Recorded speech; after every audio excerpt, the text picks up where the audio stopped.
안녕하세요.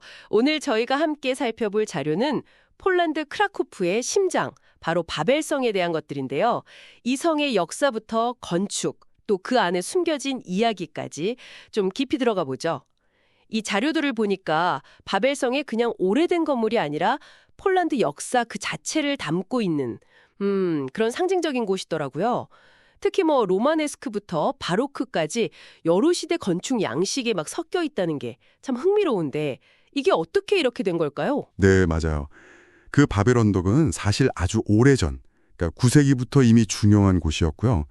본격적으로 이제 폴란드 왕들이 살기 시작한 건 11세기 무렵부터요. 그때부터 역사의 중심지가 된 거죠.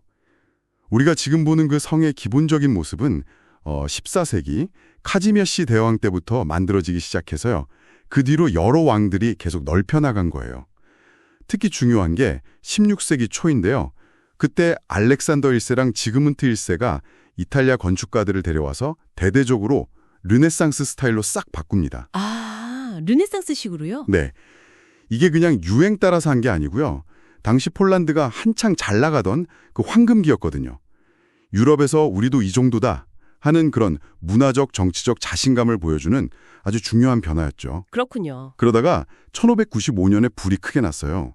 그래서 지그문트 3세 바사 왕이 일부를 복구하면서 바로크 양식을 좀 더했고요. 아하, 그러니까 그 건축 양식이 변하는 것 자체가 폴란드 역사의 어떤 흐름, 또 문화적인 방향 같은 거 보여주는 거울 같은 거네요. 르네상스 양식이 그 황금기의 상징이었다는 게 참 와닿는데요. 그럼 성 안으로 좀 더 들어가서 구체적인 공간들을 좀 볼까요? 자료에 보니까 왕궁이 엄청 화려하고 특히 테피스트리가 대단하다고 하던데요. 네, 맞습니다. 왕궁 특히 그 상원용호실이랑 국회의원실에 걸려있는 16세기 플란드르산 테피스트리들이 있는데요. 이게 유럽 전체에서도 정말 손꼽히는 컬렉션이에요. 규모나 가치 면에서요. 와... 이게 그냥 벽장식이 아니고요. 당시 왕권의 위엄, 또 부유함, 그리고 폴란드가 국제적으로 얼마나 활발히 교류했는지를 보여주는 그런 증거인 셈이죠.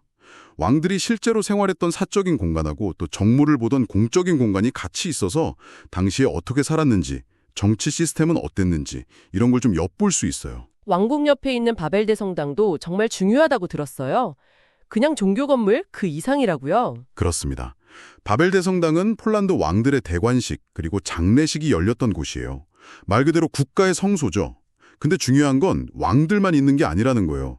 국가적인 영웅이나 아주 위대한 예술가들도 여기에 함께 묻혀 있거든요. 아, 정말요? 네, 그러니까 단순히 왕족만을 위한 공간이 아니라 폴란드 민족 전체의 어떤 정체성, 역사를 담는 그런 판테온 같은 역할을 하는 거죠. 그리고 그 600년이나 된 지그문트 종이라고 아주 큰 종이 있는데 지금도 국가적으로 아주 특별한 날에만 울린다고 해요. 그 상징성이 계속 이어지는 거죠. 네네. 그리고 자료에 보니까 왕관 보물관이랑 무기고에 슈체레비에츠라는 대관식검 이야기도 나오던데 이것도 상징성이 아주 크겠어요. 네, 맞아요. 그 슈체레비에츠는 폴란드 왕권의 정통성을 상징하는 보물 중에서도 가장 중요한 것 중 하나예요. 수많은 전쟁을 겪고 나라가 나뉘는 그런 와중에도 기적적으로 살아남아서 폴란드 국가가 계속 이어져 왔다는 걸 보여주는 그런 유물이죠. 와... 보물관에 있는 다른 왕관들이나 보석 휘장들하고 같이 폴란드의 그 영광의 순간들, 또 시련의 역사들을 다 담고 있다고 보시면 돼요. 그 외에도 전설이 있는 용의 골도 있고 또 아름다운 르네상스식 아치형 안뜰도 있다고요. 진짜 이야기가 너무 많은 곳이네요. 그럼 이 모든 것들을 종합해서 봤을 때 이 바벨성이 폴란드 역사에서 차지하는 의미를 어떻게 정리해 볼 수 있을까요?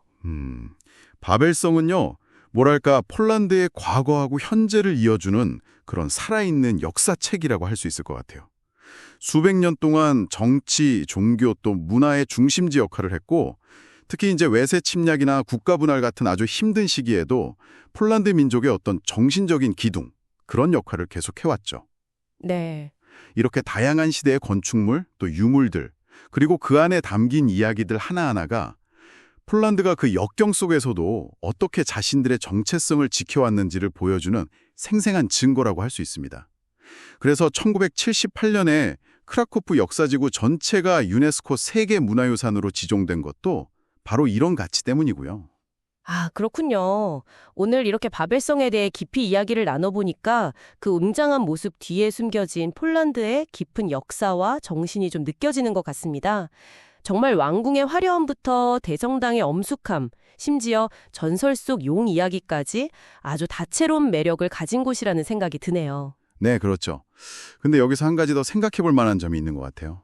어떤 점일까요? 아까 말씀드렸듯이 17세기 초에 수도를 바르샤바로 옮기면서 바벨성은 사실 정치적인 중심지 기능은 잃어버렸거든요. 그럼에도 불구하고 어떻게 이 장소가 오늘날까지도 폴란드 사람들에게 가장 중요하고 상징적인 곳 중 하나로 계속 남아있을 수 있었을까요? 그러니까 정치 권력이 다른 곳으로 옮겨간 후에도 변하지 않는 이 상징적인 힘은 과연 어디서 나오는 걸까? 이 질문을 한번 마지막으로 던져보고 싶네요. 여러분도 한번 곱씹어 보시면 흥미로울 것 같습니다.